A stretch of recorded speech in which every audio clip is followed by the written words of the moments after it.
Wow, ang galing, na-invite na po tayo ni Meta sa tools na content monetization. Nakita nyo naman po guys, kahit may violation po tayo sa ads on Reels, ay binigyan pa rin po tayo ni Meta ng ganitong tools. Kaya naman ise-set up na po natin itong content monetization na tools. Siyempre guys, kailangan eligible videos pa rin yung ating i-upload. Ito po yung nakapaloob dito sa content monetization. I-click na po natin itong nasa baba na add tools. At kapag na-click na po natin ito, madadagdag po yan sa atin pong mga tools katulad po ng in-stream ads, bonuses at saka po ng ads on Reels at ganoon din po ang star. Ayan, naka-add na po natin at pwede na po tayong kumita, madadagdagan na po yung ating kita.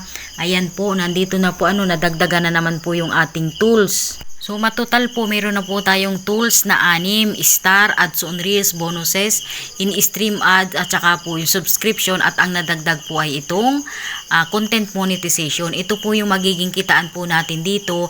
Kapag ang gamit po nating account ay PayPal, pwede na po tayong sumahod ng hanggang $25 at kung bank account naman po yan, $100 pa rin po. At syempre gagawa po tayo ng mga original content po natin para po tayo ay kumita dito po sa content monetization. Kaya good luck po sa lahat po ng na-invite dito po sa bagong tools ni Meta.